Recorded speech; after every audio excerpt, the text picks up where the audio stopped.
Hari Om Tat Sat. Welcome to Swami Jyotirmayananda Society, a journey to self realization. Please subscribe for the mystical meanings and to enjoy daily satsang. We are currently exploring the book Guru Bhakti Yoga, authored by Swami Shivanandaji Maharaj of Divine Life Society, Rishikesh, India, and narrated by myself, Swami Nikhilananda of Swami Jyotirmayananda Society, Sacramento, California. So, we are studying this divine scripture, Guru Bhakti Yoga, and today we will discuss the four classes of men. The ordinary worldly man is like milk. When he comes into contact with wicked people, he gets lost irretrievably. Into this very milk, a little bit of buttermilk is poured, then it becomes yogurt. The worldly man is initiated by a guru. The guru is like the yogurt, already been complacently transformed. After adding the buttermilk, the milk is put away for some time. Those of you who know how to make yogurt, we call it curd in India. So whether we say curd or yogurt, it means the same thing. So when you put the milk away for some time. Like that, the initiate also should resort to seclusion and assimilation of the initiation. So be separated from the world where you are imbibing the spiritual values. Then the milk is transformed into curd also, or yogurt. The disciple is transformed into a wise man. But some level of sadhana is required. Sadhana is spiritual discipline. Now the curd will not so easily or readily mix with the water. It becomes dense. If water is poured over it, it will sink at the bottom. Only if the curd is beaten up vigorously will it mix with water. Similarly, the wise man, when he gets into wicked company, does not so readily mix with the vicious people. But if the influence is very deep, he too might be lost. Then, if this curd is well churned in Brahma Mahurata before sunrise, you obtain butter from it. See how the process is? Initially it was milk, then it became yogurt or curd, and now you are churning and you're getting butter. Similarly, if the wise man meditates deeper on God during the Brahma Muhurta, meaning early morning hours, he gets the butter of self knowledge. He becomes the butter of a self realized sage. Ultimately, he attains Jivan Mukti or self realization. This butter can be easily thrown into water. It will not get mixed with water, it stays, floats on it. it if the self realized sage comes into contact with worldly people, he will not get lost. On the contrary, he will float happily, unpolluted by the worldliness. If this butter is melted and made into ghee, and then if it is put in water, it will impart the ghee flavor to the entire water. Similarly, if the sage is melted by the fire of cosmic love, he will become the ghee of a divine being whose contact purifies all and who elevates all by his contact and infuses his wisdom, his glory, his divinity into everyone who comes into contact with him. Such is the glory of those self realized, enlightened sages. Wherever they go, they put their subtle influence, their fragrance in society. So, moving on to the title of the preceptor and the disciple regarding Guru Bhakti Yoga, and this is narrated by Swami Krishnananda Ji Maharaj, who was the General Secretary of Divine Life Society for a very long time and a greatly illumined and a highly revered sage. My humble prostrations to Swami Krishnananda Ji Maharaj. So let's read his teachings. He is talking about the Guru, glory of Guru relationships. However intelligent the seeker may be, It is not possible except in extremely rare cases of the perfectly unworld, unworldly beings for him to grasp the exact technique of meditation of the ideal of attainment. Swami Krishnananji uses deeper English, and he was a very wonderful saint. So let's enjoy his article with patience and love.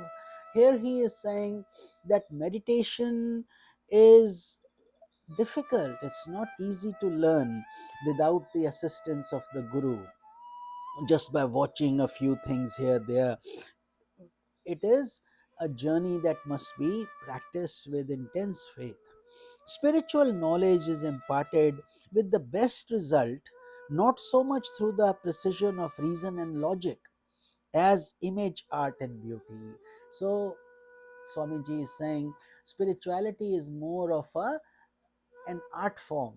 It's not an exact science that you do certain things certain way and the result occurs. It is the change of the feelings of the heart. Within, your emotions must change, and not merely of the understandings of the intellect that touches the being of the inner man.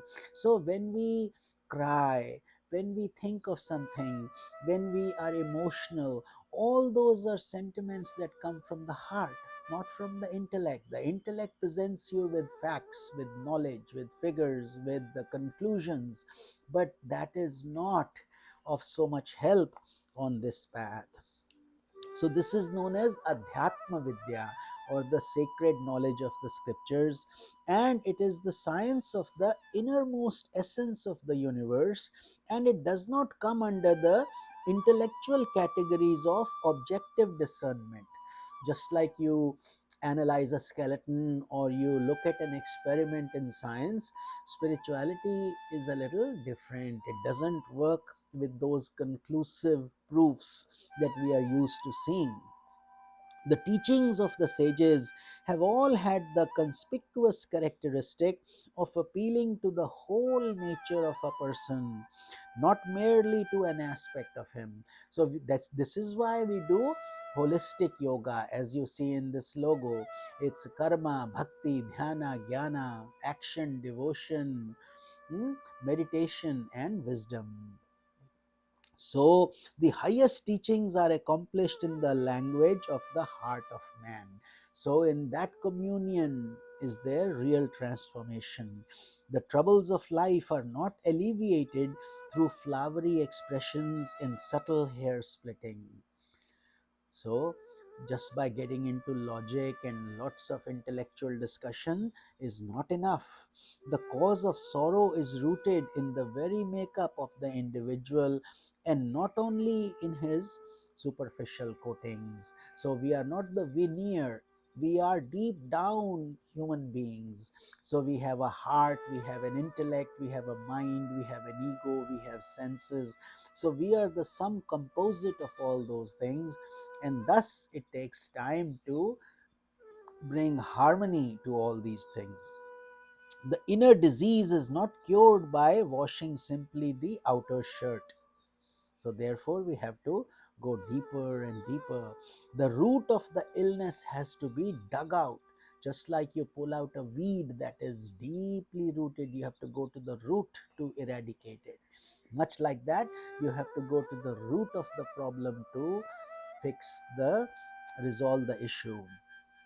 The best performance always becomes possible when both the subject and the object affect a conscious interaction, not so much when the effort is exercised by the subject alone. So it's a joint effort. The Guru sends the grace, answers the question, and the aspirant works hard at his level also. And mind is objectified universal consciousness. See, you have consciousness everywhere, and how you perceive it, how you interpret it, is defined as your mind. The conscious subject and the conscious objects are both consciousness stresses, differing only in the degree of the subtlety and the expansiveness of their condition. So, yatha pinde, tatha brahmande, tatha brahmande, yatha pinde, meaning whatever you see in the cosmos is already in your body. You are a microcosm of that macrocosm. So, therefore, you are composed of the same things, but you have to understand that the scale is different, the variability is different. So each higher, subtler, and more expansive state is more potent and exclusive and inclusive than its lower state. So as we go deeper and deeper and we evolve higher and higher, we delayer ourselves. No action or event is completely subjective or completely objective in the lower limited sense of their individuality. So there is no such thing as completely black or white. So there is a shade of gray in all things in life. Much in the same way, even in our spiritual aspects, we have intellect, we have feelings, we have wisdom, and we have our likes and dislikes, which all have to be harmonized on this journey. The truth is midway between the two. Action and reaction are the subjective and objective forms of simultaneously working forces, each being intimately connected with the other one. So they are interrelated, and we will see these forces in this journey, how Swami Krishnananda ji is explaining to us in tomorrow's satsang. Hari Om Tat Sat.